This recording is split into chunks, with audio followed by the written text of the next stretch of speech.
Yesterday, William Ruto toured Meru and Kirinyaga counties, where thousands of locals in those two counties turned out to welcome him. In the two counties, almost all the elected leaders were present to welcome President Ruto, an indication that Ruto might be cleverly locking the mountain. He might not be as unpopular as Kenyans are being made to believe.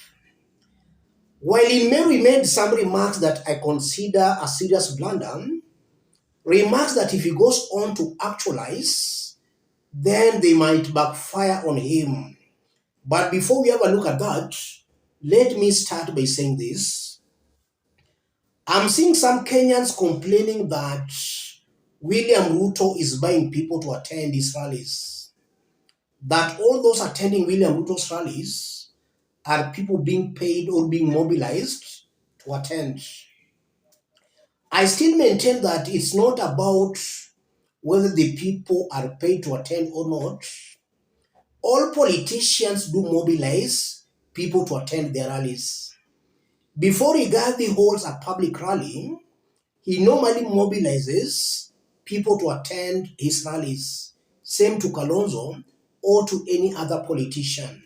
So it's not something exceptional or something strange.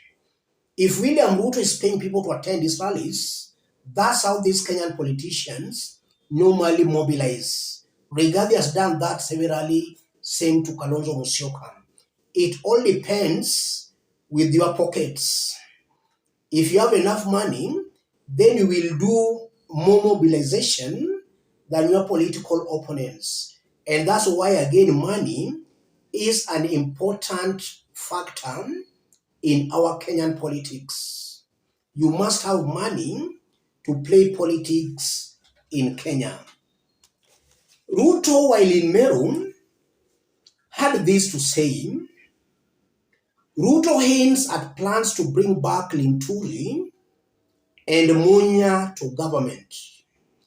President William Ruto has hinted at considering former Agriculture Cabinet Secretary Mithika Linturi and his predecessor, Peter Munya, for state appointments. Speaking in Maua, Meru town, during his ongoing Mount Kenya tour, the head of state announced that he was in talks with the two leaders and further confirmed that plans were already in place for their accommodation. He's quoted saying this, ya mwisho amenieleza, referring to Paul Murigi, ya kwamba kuna wazee wawili wa mji huu, Peter Munya na rafiki yangu Franklin Mithika Linturi. Hawa viongozi wawili tayari wako na mazungumzo na mimi na tuko na kampango. Nyinyi tulizeni boli, mambo iko sawa. So in a nutshell, Ruto was saying that he is in talks with Linturi and Munya, and that sooner we might see the two figures in government.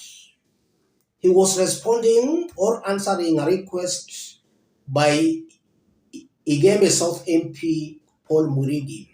Murigi had asked Ruto to give some jobs to some individuals, some leaders in Meru.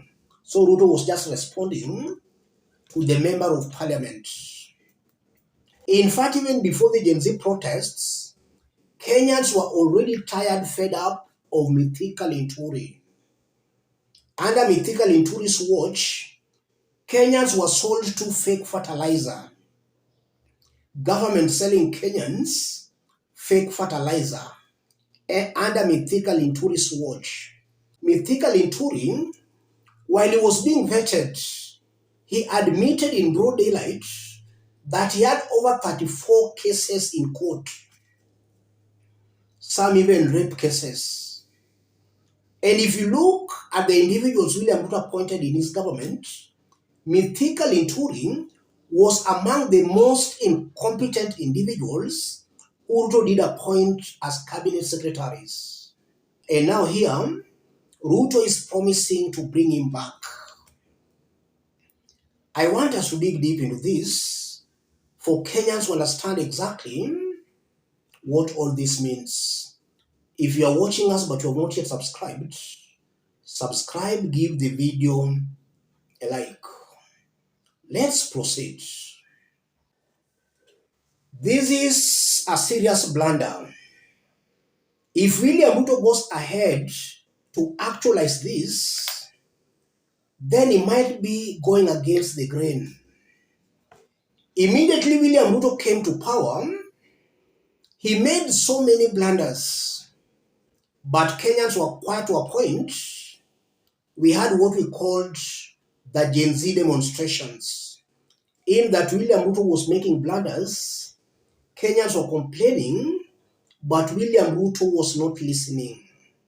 It reached a boiling point, and we had the Gen Z protests and demonstrations, something that had never been witnessed in Kenya. Right now, from what I'm seeing, William Ruto might be making blunders. Kenyans are complaining, but William Ruto seems not to be hearing.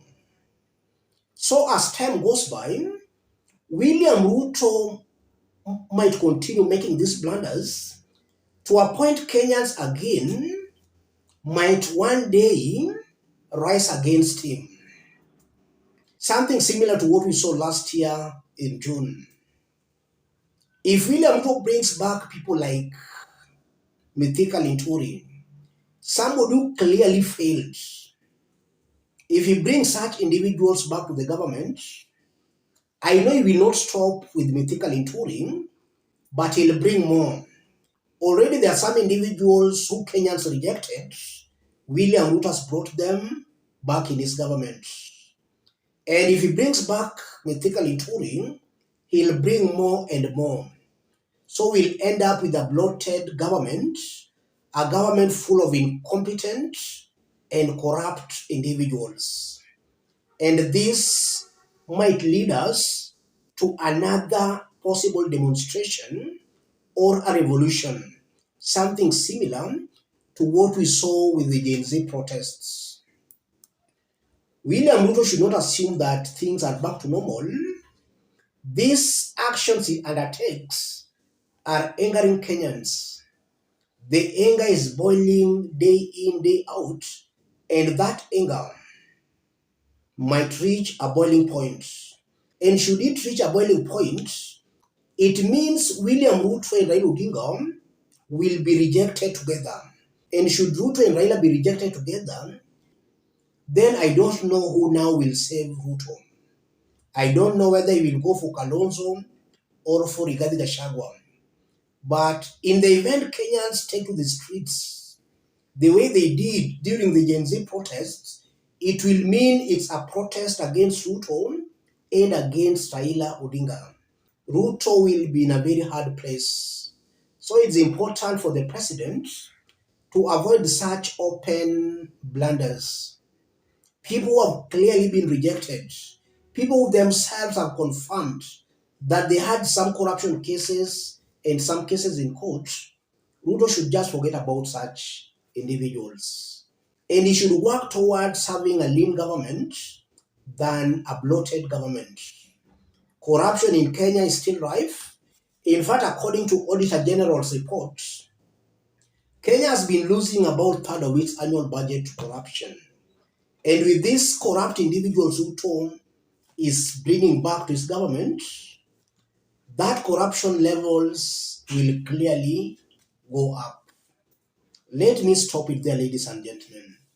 If you are watching us but you have not yet subscribed, subscribe, give the video a like. Any person watching us outside Kenya, drop a comment, let us know from which part of the globe you are watching us from. If possible, subscribe, give the video a like. Thank you. God bless you. God bless Kenya.